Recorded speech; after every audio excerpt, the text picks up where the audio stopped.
Amawulire agafubutuka mu kabuga Makindye nga kano kasangibwa mu kibuga ekikulu eky'eggwanga lyattu Uganda, Kampala, gakakasizza nga omuyimbi amanyikiddwa nga Patrick Mulwana wamiddwa bail oba okumweyimirira awoze ng'ava waka. Omulamuzi amwongeddeyo paka ng'ennaku z'omwezi 28 omwezi ogwa Museenene guno gwennyini gwe tulimu. Olunaku lugenda kubeera lwa Kiwanuka oba Lwakuna, eddaaza 2024.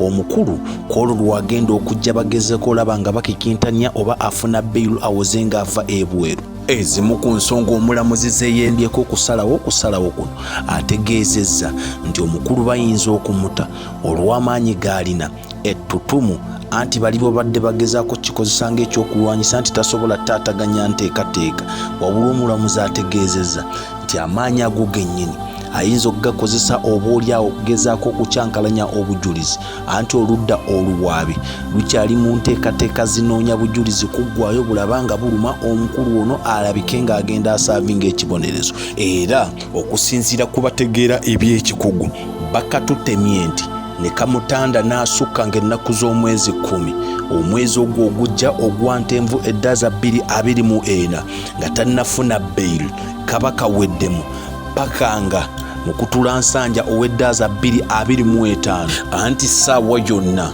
abalamuzi banaatera okuzingako obwabwe wamma boolekere ebbinu ery'ennaku enkulu. Kkooti y'olwaleero okusinziira ku bakubye ebirozo ku Alien Skin nkuyanja bategeeza akyali mugumu wabula gw'omutwe baagupepese wenjogerera alina kawalaata. Ayingiddewo ku kkooti ssaawa za kumakya nnyo nga yeesaza akakoofiira ak'abasiraamu kw'ossa ne masiki ng'agitadde ku mumwa oba akakookolo. Maama w'omukulu wa Alien Skin akubiddwako ebirozo kw'ossa ne muganda wa Alien Skin nga nabo babaddewo okulaba ng'enteekateeka zino zigenda mu maaso bagezeko okulaba nga bazzaayo mutabani waabwe. Bannafangoni beeyiyenga bulijjo ku kkooti nkuyanja nga bagezaako okuyimba omukulu ateebwe. Abayimbi abamu bendabyeko kw'ossa n'abannamawulire babaddewo nkuyanja kw'ossa n'abakozi b'okuma leediyo ag'enjawulo nga bagezaako okulaba omukulu ono afuna eddembe.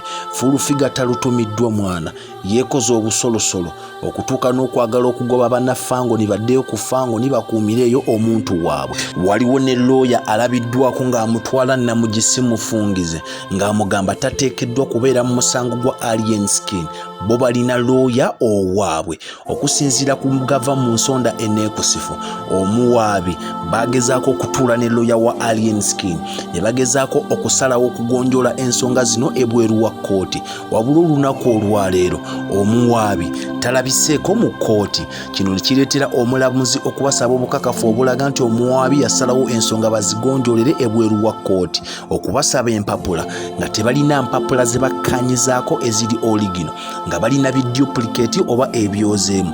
Wamma omulamuzi n'agamba ogiroddayo ku mmeere eruzira nga bwe tukyakwasaganya enteekateeka zino.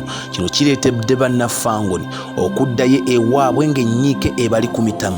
Waliwo abaalabiddwako nga bamwedde emitwe okufaananiriza omukulu nga bw'afaanana kaakati okusala omutwe, ne ndabayo n'abalala abakinagguka nga bapositinga ebifaananyi ebimwe nga bakozesa firuta ya Snapchat nga Khalifa Aganaga. Nze Omwana Soda, updates nkyaleeta. Subscribinga Export TV, TikTok account Omwana Soda, Facebook following nkyaleeta. Export TV to the world.